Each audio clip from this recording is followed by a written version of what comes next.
Fala galera do Cultura Quase Inútil, boa noite, bom dia, boa tarde, seja lá o horário que vocês estiverem assistindo o nosso programa de hoje. João, boa noite, boa tarde, bom dia. Boa tarde, bom dia. Hoje estamos recebendo uma figura especial aqui, uma convidada. Hoje é dia de programa especial, mas antes da gente apresentar a nossa convidada, João, vamos falar um pouquinho dos nossos patrocinadores? Vamos, claro. Pessoal, se vocês quiserem treinar, pegar um dia para ficar ali, fazer o seu projeto verão, aproveita que agora é inverno, todo mundo fugiu da academia e vai lá na Academia Céltica do Fernando Pedroso, é uma academia maravilhosa, uma academia premium, vocês não vão se arrepender. Também do Fernando Pedroso nós temos a Bike Hotel Serra do Japi, então vai lá, lá também é um lugar maravilhoso, você pode deixar sua bike hospedada lá também. Eles parece que mudaram também deram um upgrade no restaurante, dá uma olhada que vale a pena passar um tempinho lá para comer. E do Renan, nós temos a Car Shop. Então, se quiser vender seu carro, comprar um carro, vai lá que é a oportunidade perfeita. E fala que você veio conhecer ele pela gente, que você também ganhou um descontinho, tá bom? Valeu! Bom, galera, pegando carona aí nos nossos patrocinadores falando de esporte, a nossa convidada hoje também está relacionada aí ao mundo do esporte para cuidar um pouco da saúde mental. Então, a nossa convidada é a psicóloga Isabela Piamontesi. Obrigada, Isa, pela sua presença. Boa noite, muito obrigada pelo convite. A Isa veio conversar com a gente um pouquinho sobre saúde mental no esporte, né, João? Nossa, isso daí é muito importante. Um tema tão falado hoje. O tema da saúde mental e da psicologia, acho que em todos os âmbitos eles vem sendo muito comentado, né, Isa? Sim. Queria que você se apresentasse, que você falasse um pouquinho da sua experiência nessa área, para depois a gente começar o nosso bate-papo. Combinado. Primeiramente, muito obrigada pelo convite. Gosto muito de falar sobre o assunto. Bom, eu me formei em 2019, né, na faculdade de psicologia. Sempre trabalhei dentro de escola, então sempre gostei muito da psicologia escolar.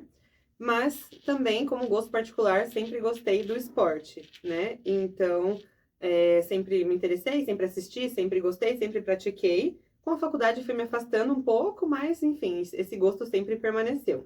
Na escola, no último, né, no colégio que eu trabalho atualmente, com psicologia escolar, conheci, né, o professor Alessandro Tozin, que conhecendo o meu trabalho com a idade ali de fundidores de ensino médio, de 10 até 17 anos, me convidou, conhecendo meu trabalho, né, com essa idade, me convidou para conhecer um trabalho que ele já fazia na seleção brasileira.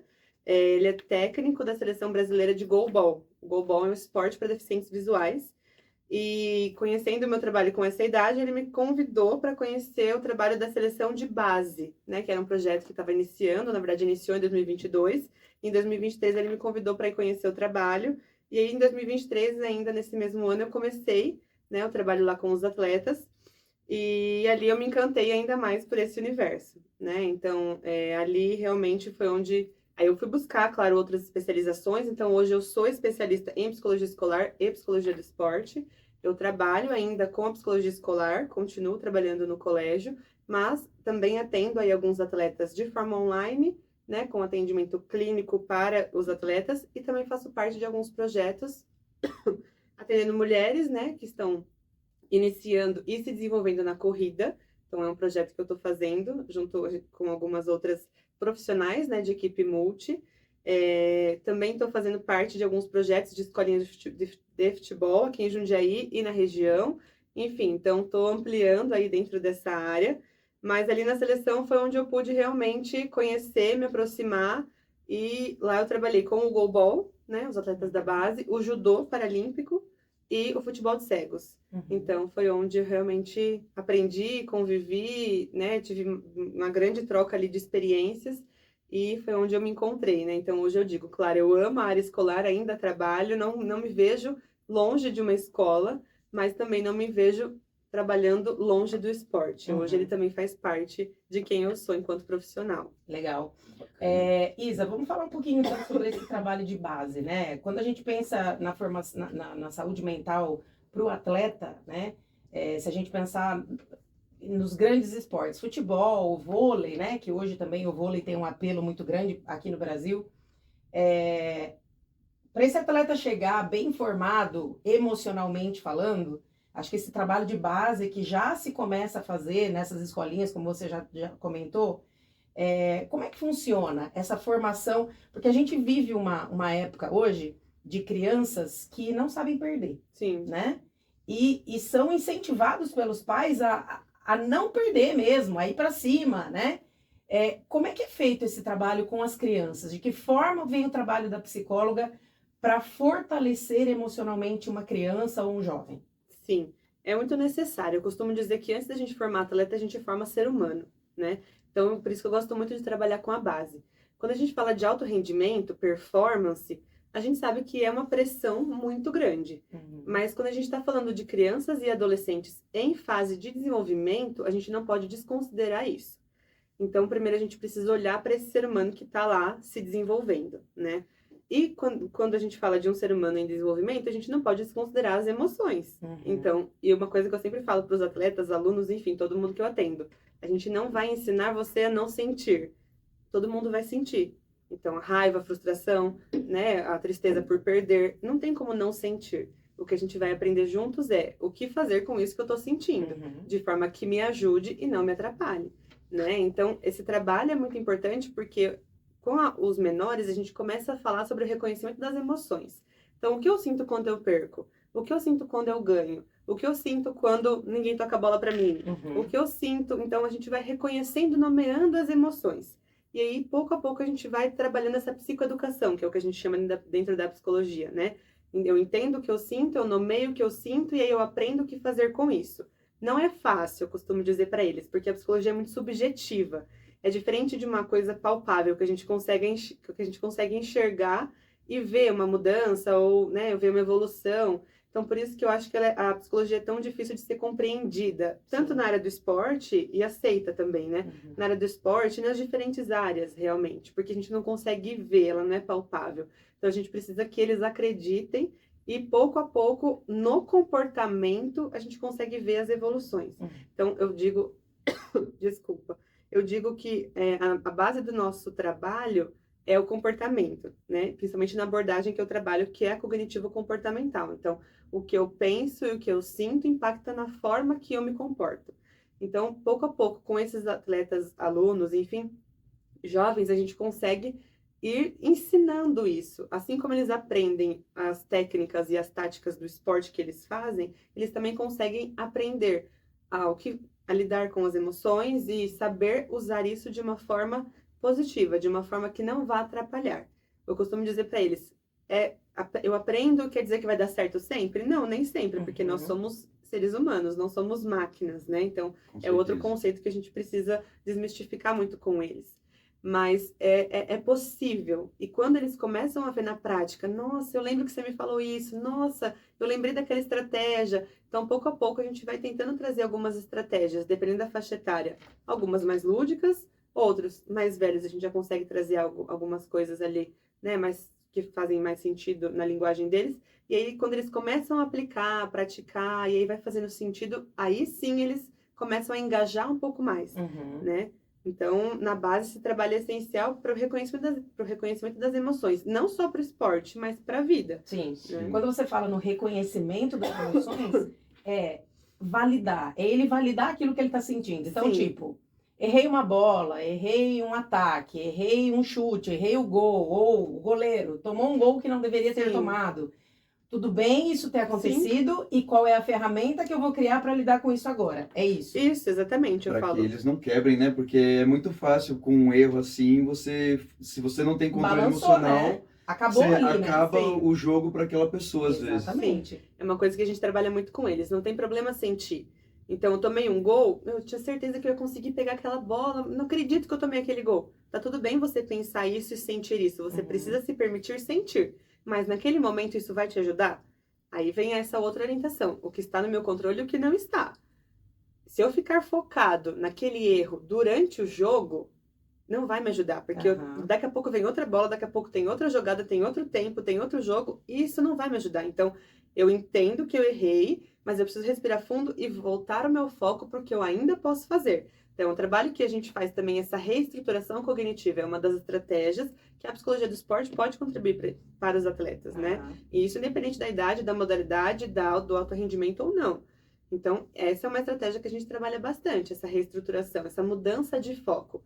Então, primeiro eu reconheço, sim, errei, mas ficar pensando no erro na hora do jogo não vai me ajudar. Uhum. Aí entra a dificuldade. É fácil? Não, porque eu estou movido pela emoção.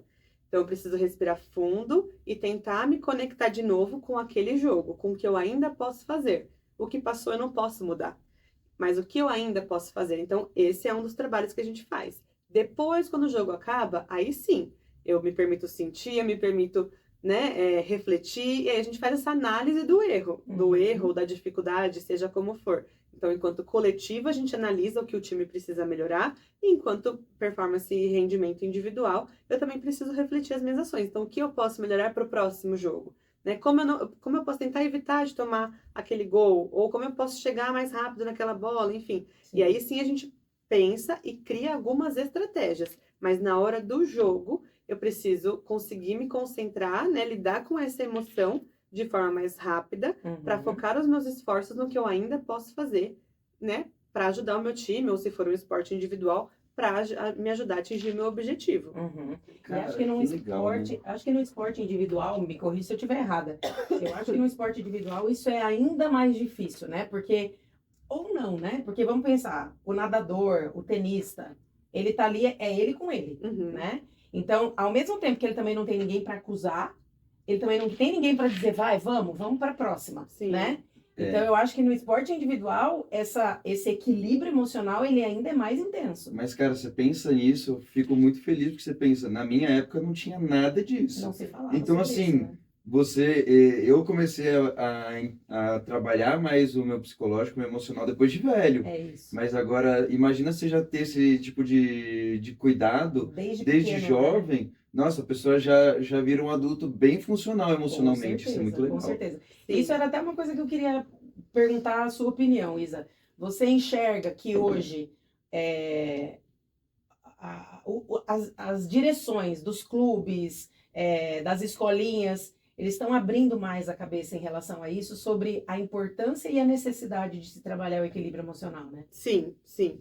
Muito mais. Ainda há um caminho grande para a gente percorrer, mas se a gente for olhar, né, historicamente, sem dúvida nenhuma, a gente já percorreu um caminho muito grande. né? Sim. Antigamente isso aí a gente que falava que estava louca, né? Agora Exatamente. o pessoal entendeu que não é só sobre isso, Não né? é só Às vezes a sobre gente isso. precisa ainda desmistificar algumas Sim. falas assim, mas hoje está muito mais popularizado falar sobre isso. E grandes figuras nos ajudam, né? Então, Simone Biles, Michael Phelps, Sim. né? Então, Bia Haddad, Aham. né? Então, essas pessoas, essas figuras, muitos jogadores de futebol também estão falando abertamente sobre isso. Exatamente. Isso também ajuda muito o movimento e eles entenderem a psicologia enquanto ciência do comportamento humano e que pode contribuir para a performance, né? Então, Exatamente. assim como a medicina, a fisioterapia, a nutrição, a fisiologia e tantas outras áreas, a gente também entra nessa equipe multidisciplinar que, baseada em ciência, pesquisa, tem muito a contribuir para esse atleta, né? Falando de um desenvolvimento integral do ser humano, não tem como desconsiderar as emoções, os pensamentos, os comportamentos. Você citou a Simone Biles, né? Eu acho que ela escancarou essa situação toda, ficando fora daquela penúltima Olimpíada, Sim. né?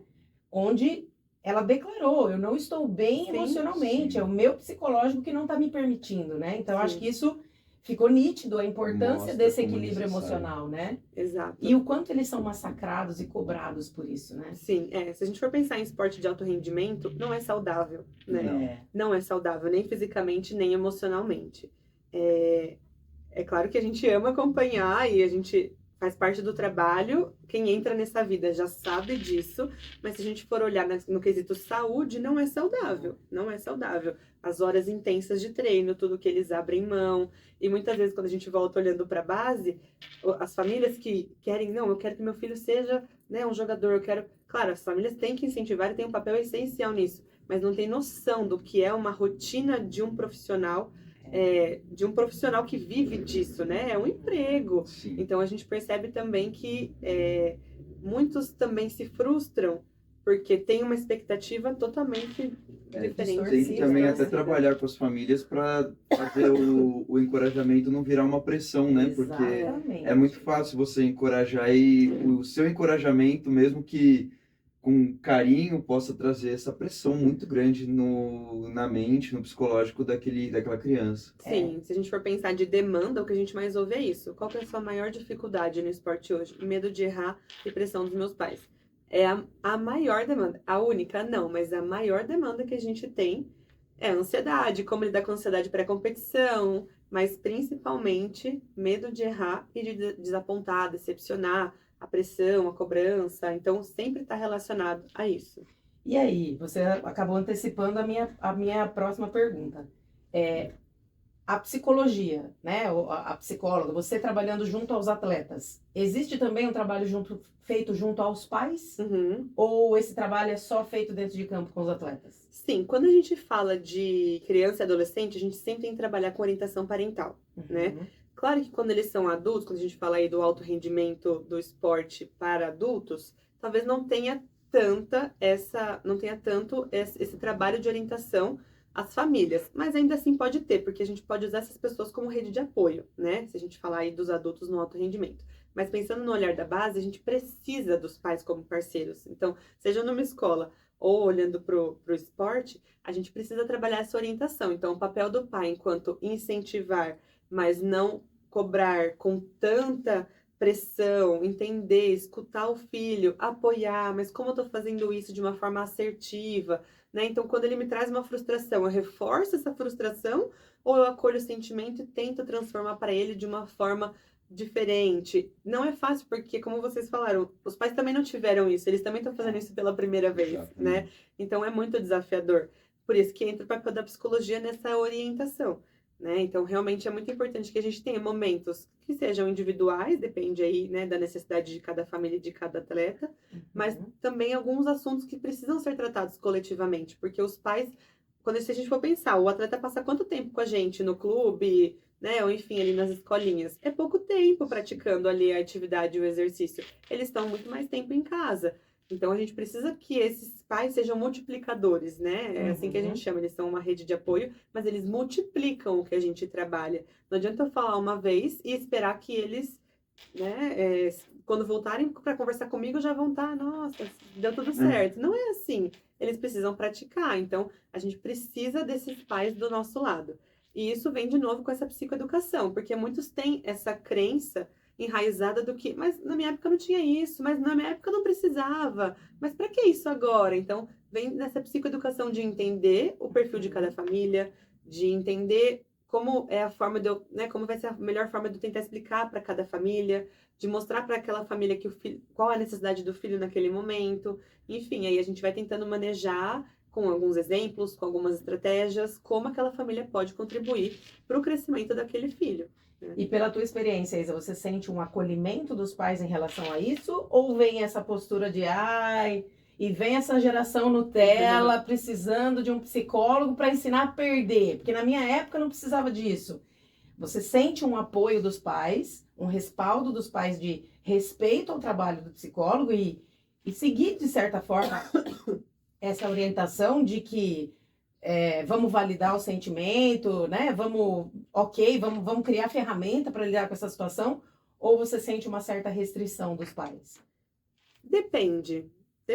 Eu acho que depende também da forma que a gente leva isso para eles. Talvez de início há uma resistência sim. Mas acho que quando eles percebem que a gente está tentando ajudar e que realmente pode fazer diferença, acho que eles se abrem um pouco para isso, né? Tudo depende da forma que a gente se coloca diante deles também. Né? E até com a comissão, se a gente for pensar, quando chega um profissional da psicologia, tá avaliando meu trabalho, ela vai falar que eu não sei fazer nada. Então, também é um cenário difícil para a psicologia pisar, sabe? Nas minhas experiências, eu não posso reclamar, sou muito grata pelas pessoas que cruzaram meu caminho, que sempre me acolheram muito bem. Mas a gente sabe que não é assim, né? Nem sempre é assim.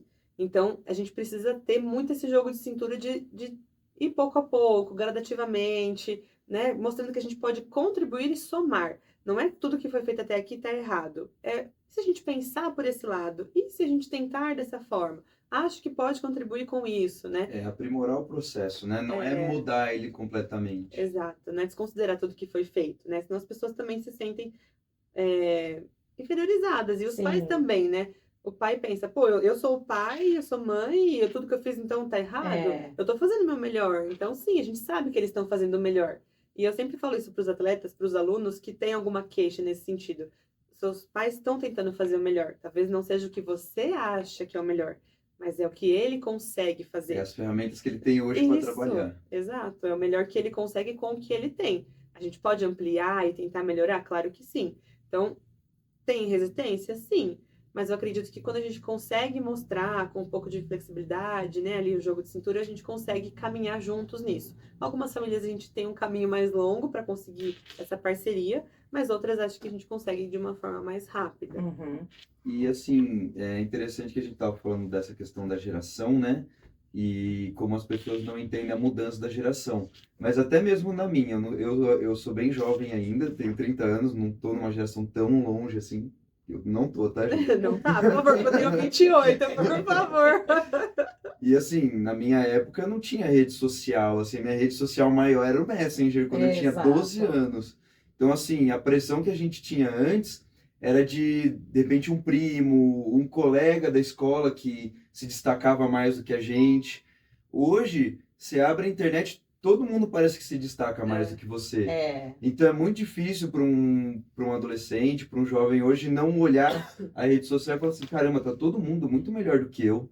Como que ele lida com isso, né? Então, a diferença até mesmo dessa questão de não pode mais se perder, Aham. é um contexto todo diferente de uma geração para outra, né?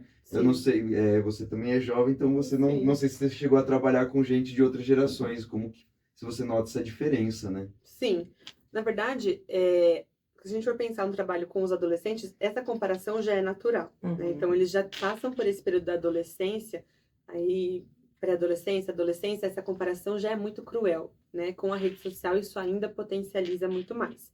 Vindo para o esporte, fica ainda mais difícil, né? Então, a gente tem, por exemplo, alguns atletas até das Olimpíadas, né? Grandes atletas que falam algumas estratégias. Olha, eu fico sem entrar nas redes sociais porque eu preciso, porque senão Uhum. me deixa ansioso, me deixa estressado, porque as pessoas são notícias, notícias, notícias. Então, a gente sabe que isso tem um impacto muito grande, né? Então, realmente, aí isso vai de cada indivíduo.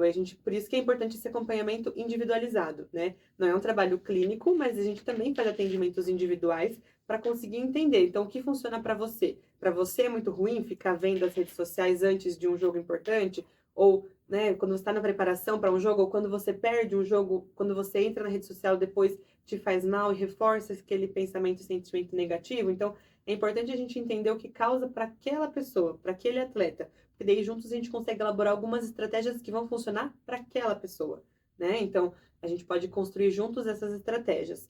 E isso varia, sim, de geração para geração.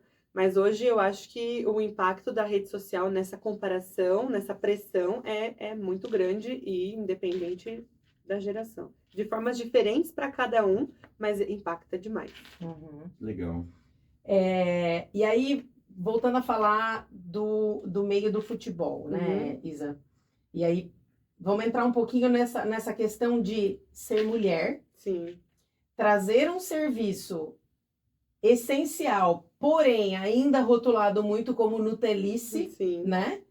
E ter que chegar num meio predominantemente masculino e convencer de que o seu trabalho é importante. necessário. E aí, como é que é esse desafio? Bem fácil. A sua descrição foi perfeita, né? É muito desafiador, muito desafiador.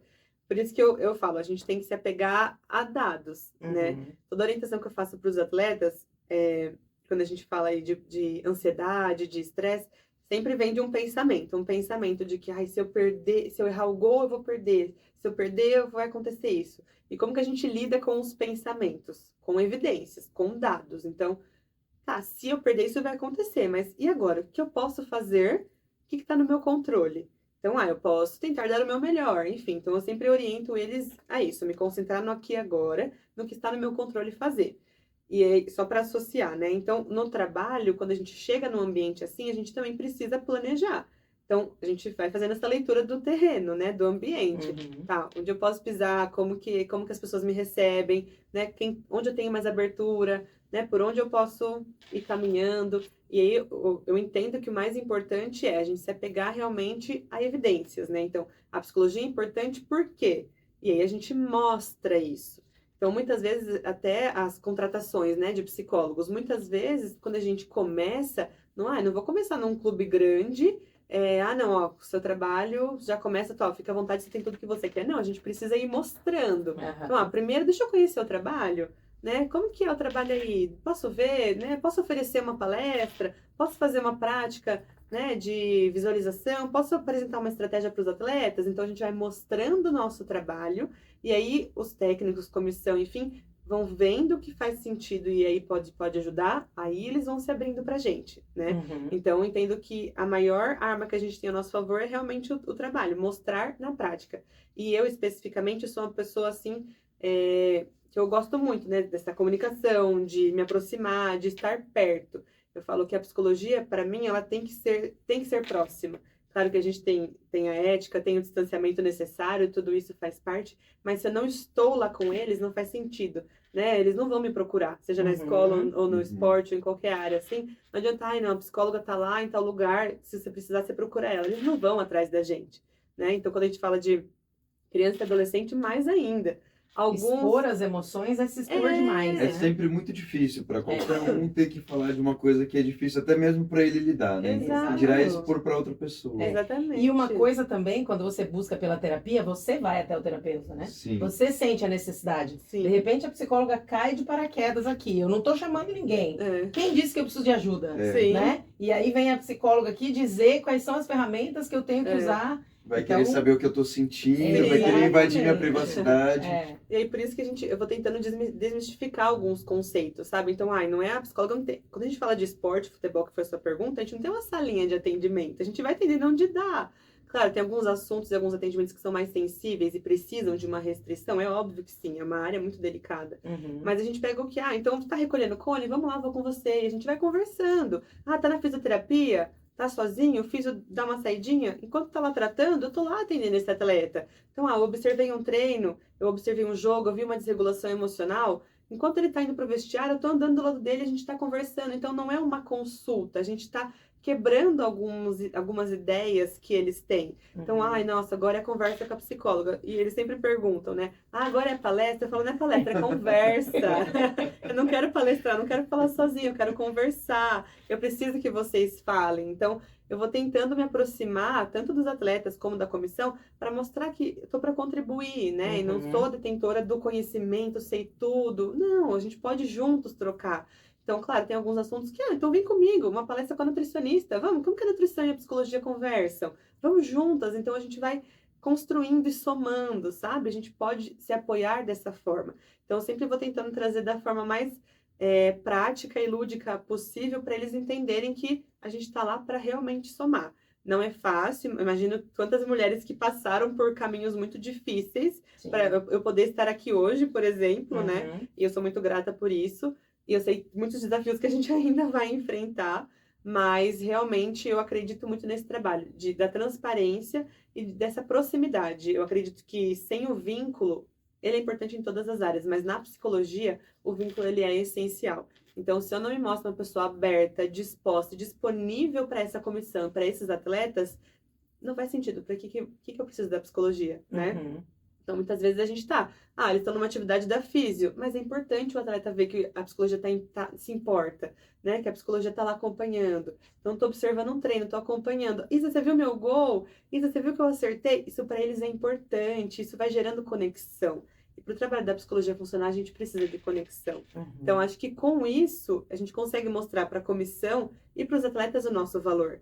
Mas isso leva tempo e a gente precisa que eles acreditem, né?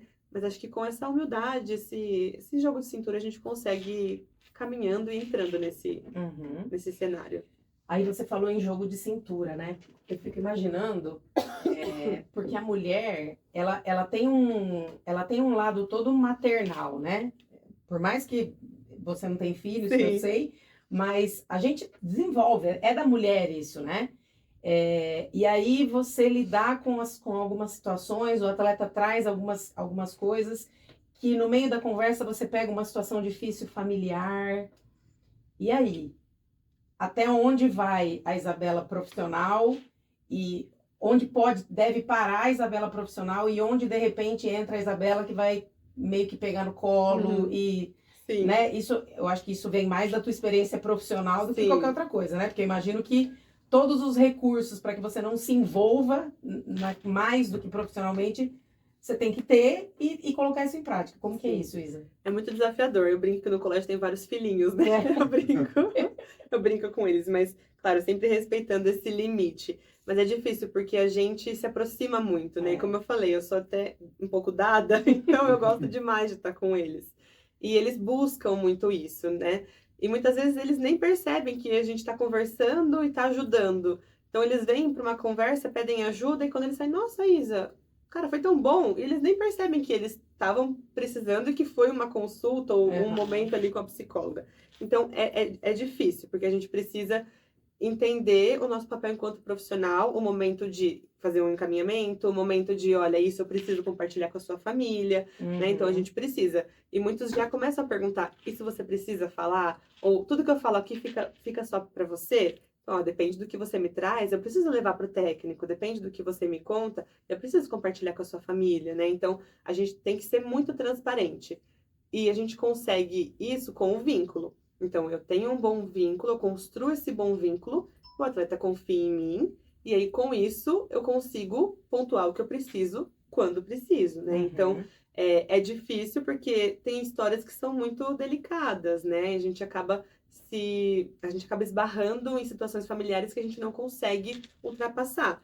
Mas aí a gente tem que realmente ser sincero com o atleta, enfim, com a criança ou adolescente que está ali e compartilhar. Então, se é com uma rede de apoio, né, externa, familiar, se é com a comissão, se isso está impactando demais, né, ali, então a gente precisa. E eu sou muito transparente com eles. Então, ó, isso eu preciso compartilhar. Vamos pensar juntos como eu posso fazer isso de uma forma que você não fique tão chateado, que você não fique tão preocupado, sempre jogando para eles para entender que não é uma punição, enfim, não é uma consequência, mas é que é algo sério, né? E é importante, querendo ou não, essa sinceridade, essa honestidade, porque senão o vínculo se quebra com muita facilidade, né? Perde-se a confiança de se abrir. E o trabalho acaba não sendo eficiente, né? Sim. Então, ele também precisa ser verdadeiro naquilo que ele está colocando para você, para que você possa agir, né? Exato. É igual quando você paga psicólogo e mente para ele. Né? Se quer uma coisa mais inútil que isso, você ir na consulta dinheiro e mais mentir. perdido é esse, né? Exatamente. Então, tem que criar ferramentas para lidar com isso, né? Sim, e quando a gente fala do trabalho com criança e adolescente, a gente, antes de formar atleta, a gente está formando ser humano, né? Sem ser repetitiva, mas antes de eu ter uma demanda dele enquanto atleta, muitas outras demandas surgem. Então, se a gente pensar ali, na seleção, a gente tinha tantas demandas de, brincadeirinha inadequada, né? Coisa que, não sei o que, escondeu não sei o que, e não sei o que do quarto do outro, e vamos conversar sobre esses comportamentos. Então, questão de grupo, né? Equipes femininas, nós temos muitas dificuldades com fofocas, infelizmente, né? E são características, né, específicas. Claro, cada grupo tem as suas características, cada indivíduo tem as suas características, mas normalmente são as demandas que aparecem, né? Então, a gente precisa levar esse assunto para o grupo.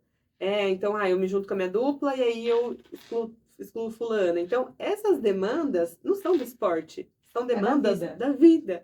São demandas da idade, são demandas do público. Então, antes da gente atuar enquanto psicologia do esporte, a gente tem que entender psicologia do desenvolvimento, né? A gente tem que entender sobre coesão de grupo, a gente tem que entender sobre psicologia escolar, porque tudo isso faz parte. Então, eles trazem. Isa, na escola, fulano me exclui, então o que a gente faz? A gente não tá lá dentro, mas eles trazem outras demandas pra gente, porque eles não são só aquilo.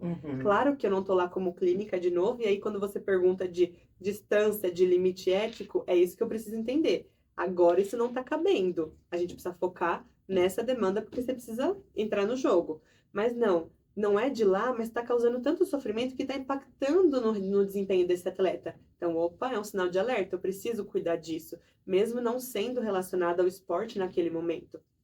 Então, jogo de cintura também é sobre isso, quando a gente fala de criança e adolescente. Eles são eles têm muitas demandas. Que pode parecer besteira, pode parecer muito pequeno, pode parecer muito simples, mas dentro deles isso potencializa de uma forma muito grande, que impacta nos estudos, que impacta no desempenho no esporte, né? Então é muito significativo quando a gente para ouvir, ou quando a gente observa, nossa, mas esse comportamento no treino não tá esperado, o que será que aconteceu?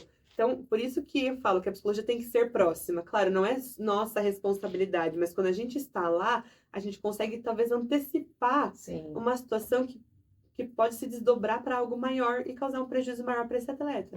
Né? E é uma idade assim que tudo tá mudando, né? Sim. É muita coisa, muita difícil informação. acompanhar. É É difícil. difícil acompanhar.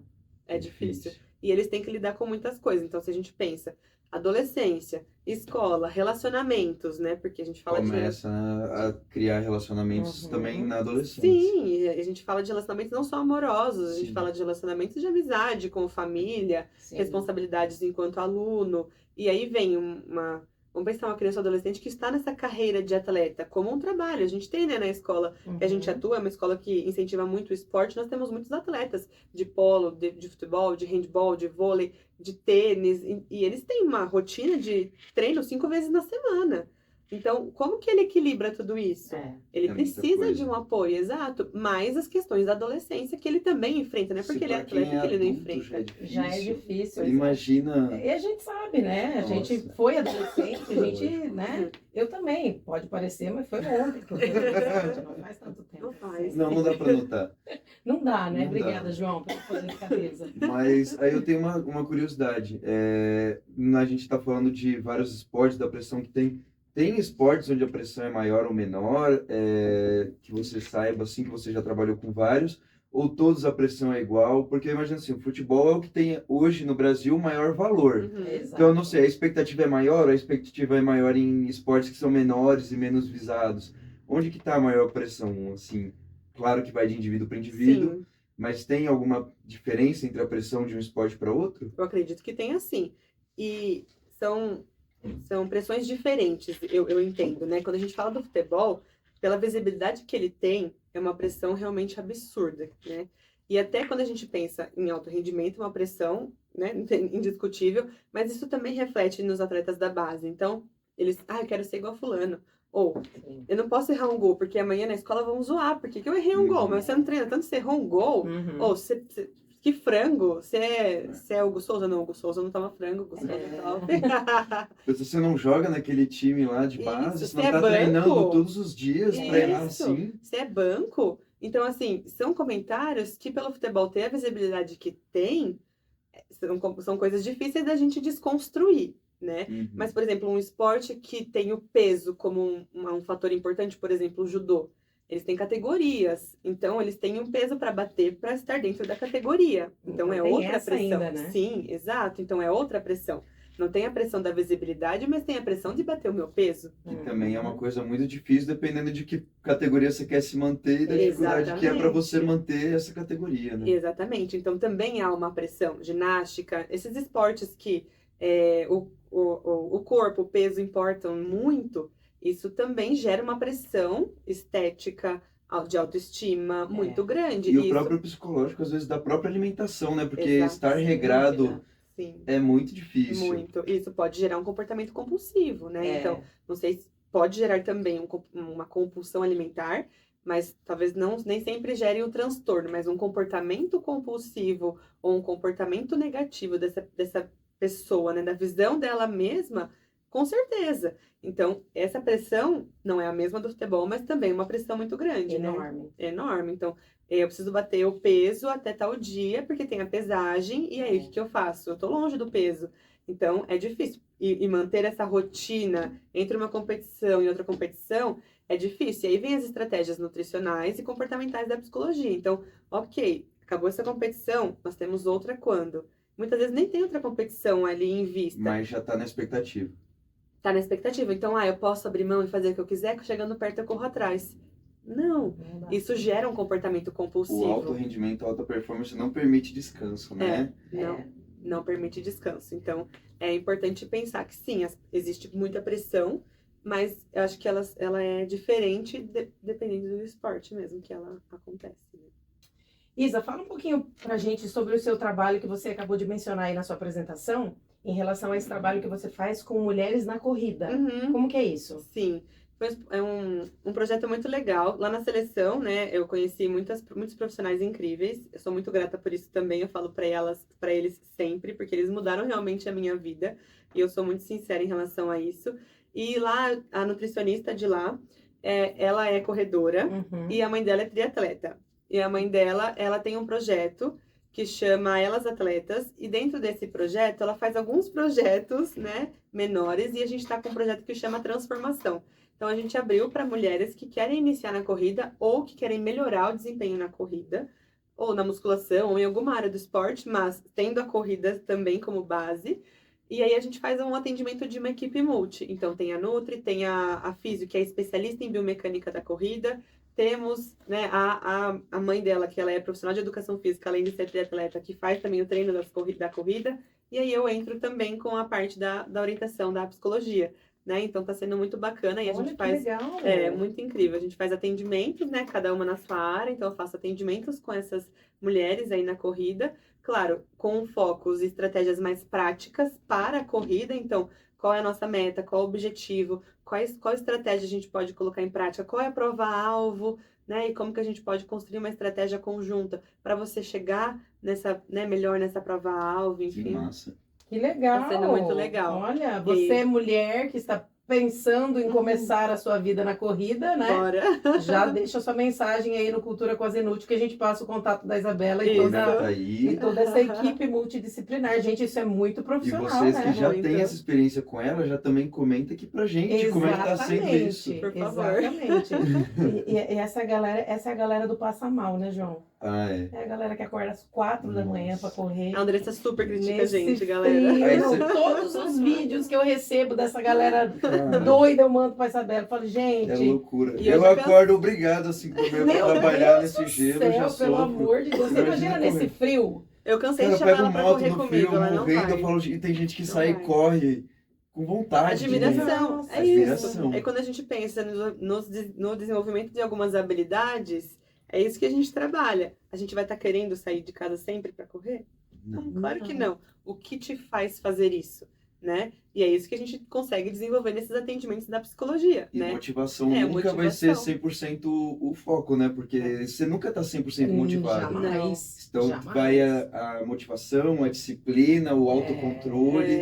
Exatamente. Nossa, deve ser muito resiliência, difícil lidar né? com Então, tudo isso. a gente não passa por um caminho linear para Uhum. chegar lá, né? Então, nesse frio, a gente até muda as estratégias, a gente planeja outras estratégias. Então, se de manhã tá difícil levantar, vamos mudar que outra hora você Que pode horário? correr, né?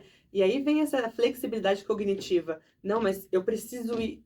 Tudo bem, a gente pode mudar, não vai tirar você do seu foco.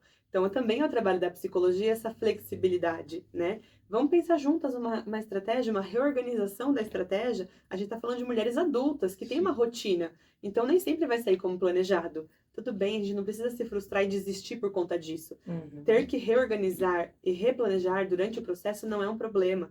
Então, também, essa é uma das orientações que a gente passa.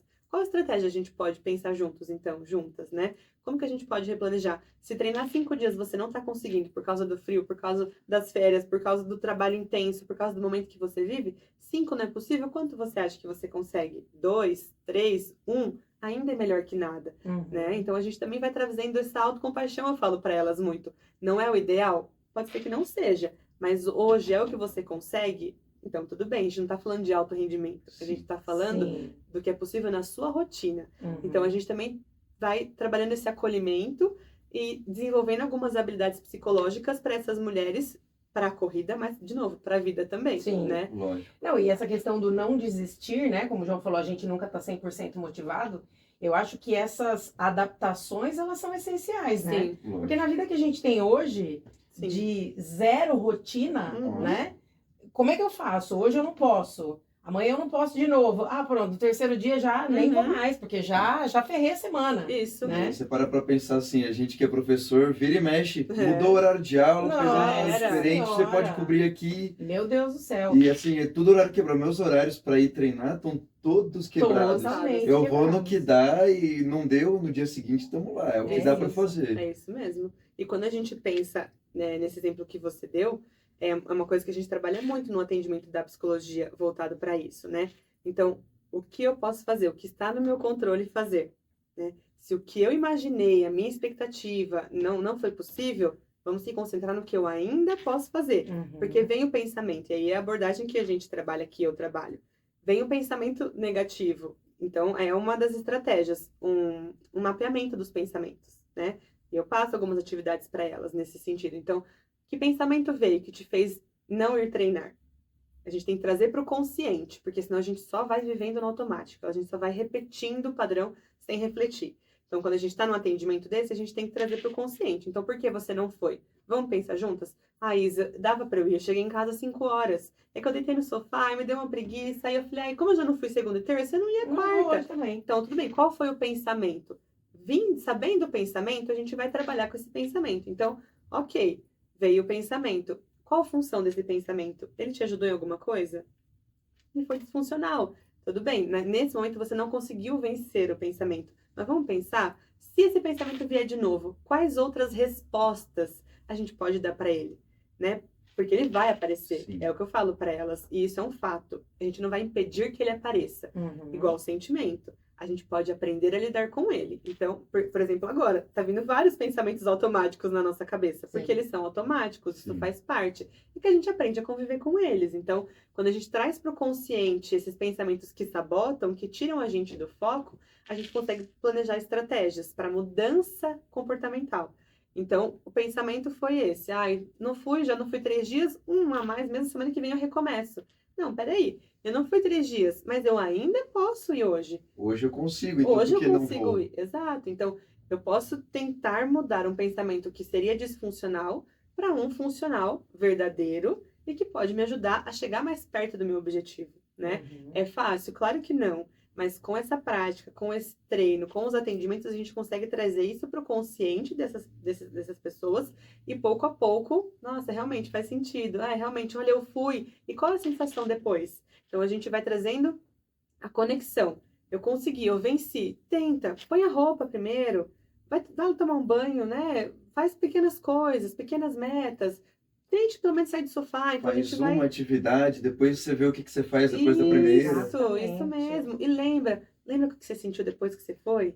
Nossa, foi tão bom. Nossa. Então vamos tentar sentir isso de novo. Isso é que judia mais, né? Sim. Aquele dia que você tá no limbo, que você tá no lixo, fala, não, hoje eu não vou. Aí você vai, a hora que você sai, você fala, meu, graças Que a bom que Deus eu que eu Ainda bem que vim. Não, e faz um bem quando você sai de lá e fala, nossa, eu tava tão pesado e saí daqui cansado, mas Mas leve. foi muito bom. Minha tática é nunca ir pra casa depois que se eu vou sair do trabalho, eu não vou pra casa pra depois pra academia. Ah, eu já já levo roupa no todo o meu carro. bolsinho É isso. e vamos pra academia. Porque se eu chegar em casa, eu vou olhar pra cama, eu vou olhar pro sofá, eu vou olhar pra cadeira, eu vou olhar pras coisas. É Lógico. muito mais É isso tentador, mesmo. é uma disputa injusta, gente. Então, assim, essa Não, e esse questão. autoconhecimento é essencial também. Essencial. Eu sei que se eu for pra casa eu não volto. Então é Exato. melhor eu nem ir. Isso Exato. mesmo. Né? No caminho, no frio, você fala, nossa, tá tão friozinho, eu quero ir pra casa. Não, mas peraí, vamos primeiro pensar, será que eu devo ir pra isso. casa? Eu vou faltar de novo. E aí também quando eu falo de autocompaixão, eu falo isso. Não, realmente, hoje eu tô muito cansada. Eu vou pra casa e eu não vou treinar. Tá Uhum. tudo bem, se isso for uma escolha consciente, faz parte também. Se você estiver no controle, Isso também é um autocuidado, né? Então, quando a gente trabalha o autoconhecimento, o reconhecimento das emoções, né, as estratégias comportamentais para manter uma rotina saudável, me alinhando com o meu objetivo dentro da musculação, da corrida, do meu esporte, isso também faz parte. Eu entender os momentos que eu preciso descansar.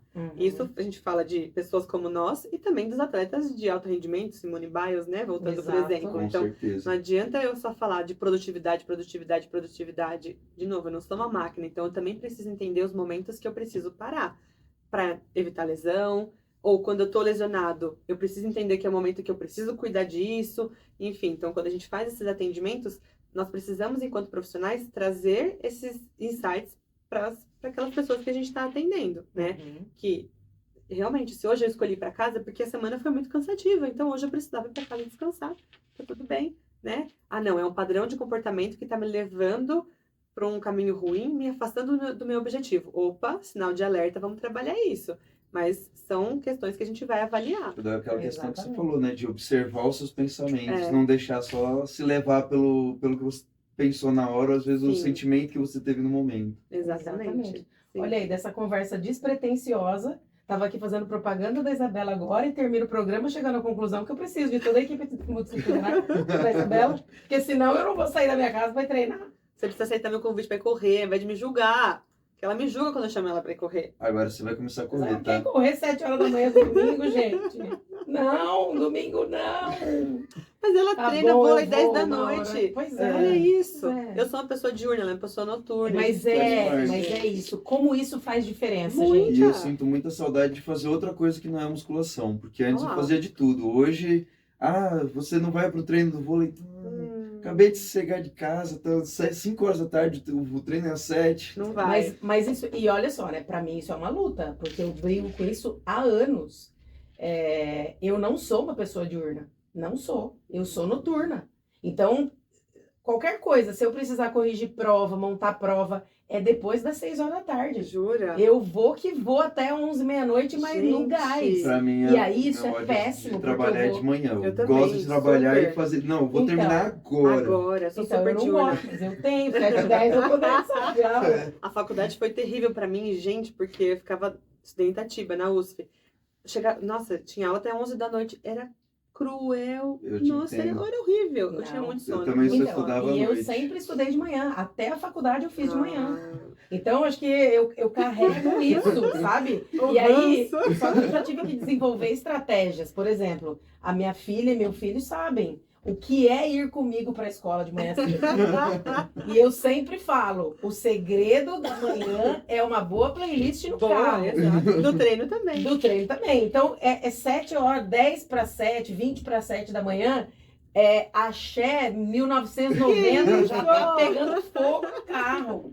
A minha filha me filma, Ai, que entendeu? lindo. Tipo, ninguém acredita que você tá nesse Que gás você já é das 4 da assim. manhã. Mas, gente, se eu não fizer isso, eu morro de manhã de cedo na sala de aula. Você já chega com aquela bom dia pra Pra quem? quem? Pra quem? Bom dia pra Não você. fale comigo, eu não tomei meu café ainda. Exatamente. Mas, e aí, eu saio do vôlei 10 horas da noite sem o menor Endorfinadíssima. problema. Só que isso é um Felizíssima. problema, porque é a hora que eu Você vou não dormir, dorme. Uhum. né? Sim. E aí é lógico que eu vou acordar cansada, eu não vou querer ir fazer Sim. nada de manhã cedo, Sim. né? Tanto que não vai me chamar às 8 horas da manhã pra fazer nada no domingo, porque eu vou dormir mais tarde. Se eu posso dormir mais tarde, eu vou dormir mais tarde. Então, mas tudo bem, eu vou aprender. Acho que não, né? Já quase 45 Claro anos, que eu vou vai. aprender. Dá pra Claro se que aprender a vai. qualquer idade. Equipe Claro multidisciplinar que da vai. Isabela, E pronto. olha eu aqui, vou isso aprender. que você falou é uma estratégia que a gente faz também. Vou trazer para o seu consciente. Quando você fala que acordar de manhã, sair de casa é difícil para você, você associou algo que é um estímulo aversivo, que a gente chamaria, né? Algo que é difícil para você, a uma coisa que você gosta, que é a playlist, Sim. né? E com isso você vai transformando esse momento que poderia ser muito ruim e chato, mal-humorado, em Uhum. algo melhor. E aí, essa é uma estratégia que a gente também faz com as mulheres na corrida, por exemplo.